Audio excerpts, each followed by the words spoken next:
Good morning. How are you doing today? I'm doing amazing. How are you? I love that word amazing. Anybody who says that means that means they're living it. They understand what amazing really means. What is it like? I'm sure you're being asked that 10 million times, but I'm going to step across that line and ask you, what is it really like as a Christian to know that you have reached beyond the four walls of church and you are affecting lives out here without having to use the big G word? You're using your energy to change people's lives. Oh my gosh. Well, thank you so much. I mean, it's been an absolutely amazing opportunity.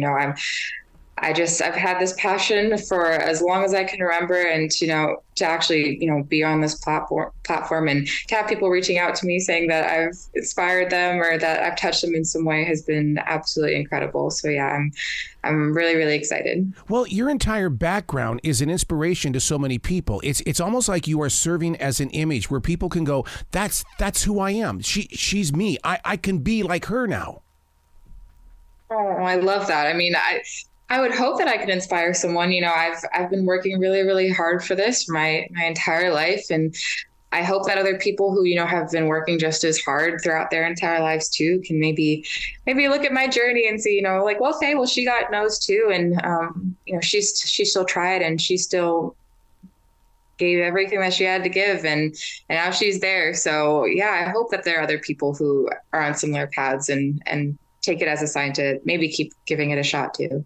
I want you to know that when Niall stole you, I really got excited because I want to see Niall because he's lived this life before. He knows what it's like to be in a competition. He knows where you are on that stage.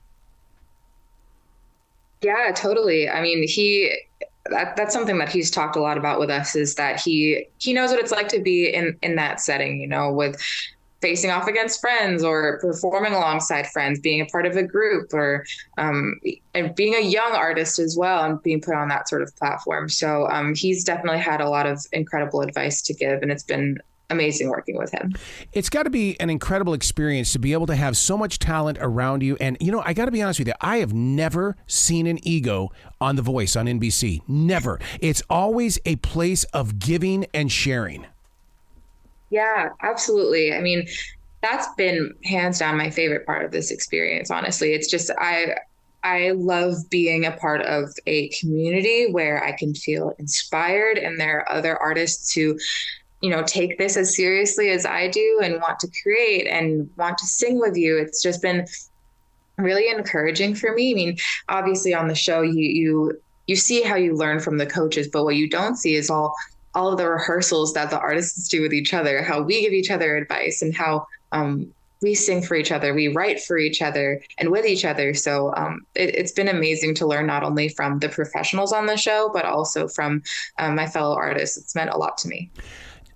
Being from the state of Florida, I'm always amazed by the talent that comes from Florida, because I'm reminded of how Tom Petty ran away from Florida to go to California because of this group called the Beatles. Everybody had to figure out a new sight and sound. And so when I see artists from Florida, I'm going, oh, you're just going to go out there and change the entire nation, because you're going to grow from state to state to state. That'd be pretty cool. That'd be cool to be the next Tom Petty. I mean, because you're surrounded by so much culture in Florida. Yeah, it's true. It's a big melting pot, I think, in Florida. Very proud to be born and raised here for sure. I feel like if you drive 10 minutes one way and 10 minutes the other, you get an entirely different experience. So it's a really cool place to be for sure. When in your life did you realize that you had that gift to sing? Because I still remember as a child sitting in the front seat of our car traveling in Montana, and my parents would invite me to sing, and I would say, I'm going to be a professional singer one day. And well, it didn't happen, but the thing is that somewhere in your life you had to have known, I am going to sing. Well, it's funny because I didn't really know. I mean, I knew that it was something that I was passionate about and something that I enjoyed ever since I was a little kid. I think my first performances, I think I was maybe 4 years old, 4 or 5 at, I think at church. I would sing in the kids talent show. And then I think I sang at a friend's wedding, or like a family friend's wedding. But my parents always encouraged me, and I think they knew, like, okay, she can hold a tune. So keep going, keep trying.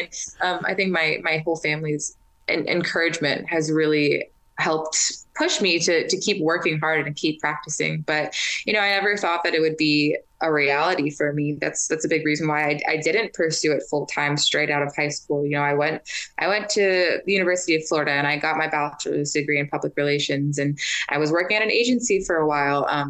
And I never really thought that I would have time or resources to fully dedicate to a music career. And so that's why this opportunity in particular has meant so much for me, because I didn't know that it would be something that was attainable for me. So it's really changed my whole perspective on the entire thing. Absolutely. And I feel very, very lucky to have had this chance. And your heart is so full in the way that, I love the idea that you embrace jazz. I was with Robert Cool Bell a couple of weeks ago, and Kool and the Gang started as a jazz band. Look at Lizzo today with that jazz background. You are such a major chunk of the future moving forward.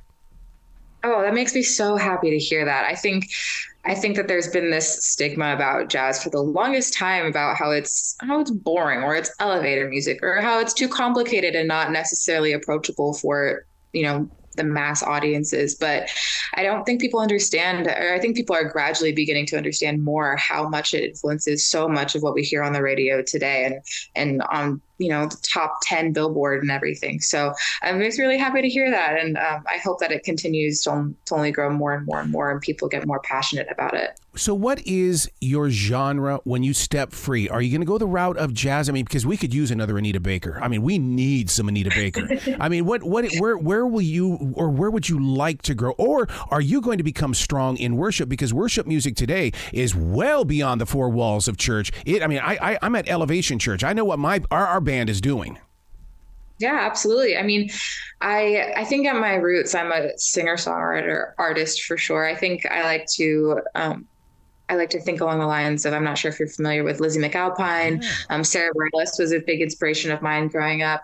I think really lyrically driven, acoustic music with a lot of space is something that I really gravitate towards. But I also, I did study music in middle school and continued to do collegiate a cappella in high school. So I think pulling from more technical, like theory-based music is something that I would really like to integrate in my own music as well. So I think I've sort of fallen into my own sound over the past couple of years, but I don't have any original music out as of right now, but I'm working on it, and I'm really excited for everyone to see what's to come.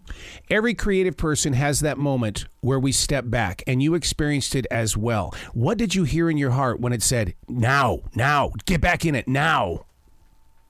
Yeah, just, I guess, this big rush. I feel like I've been living in a dream for the past couple of months. I never really thought that this would be my real life. And the fact that it is right now it's still so crazy to me. It doesn't feel real. I think more than anything, I'm so appreciative and grateful for the opportunity, because, it's something that I've, you can work really, really hard and try your best, but it does take that door opening for you to get up there. So, having that finally happen for me has just been so incredibly amazing. And isn't it amazing when you step out on that stage, you know darn good and well that God is right there inside your heart, and you know that you're being used as a tool? Yeah, it's a beautiful feeling, absolutely. Yeah. And are you writing? Are you journaling? You do anything like that? Because these are the things that that become teaching tools for you in the future. Yeah, I've been trying to document as much as I can. I've been, writing things down, but I'm also trying to make as many little videos as I can. I've done videos on my YouTube channel talking about my experiences. I was actually in Sacramento, California with my battle partner this past week, where we did some videos together. And I think just documenting things in as many different forms as I can, having something to look back on throughout my life is really important to me. So yeah, I'm trying. You got to come back to this show anytime in the future. The door is always going to be open for you.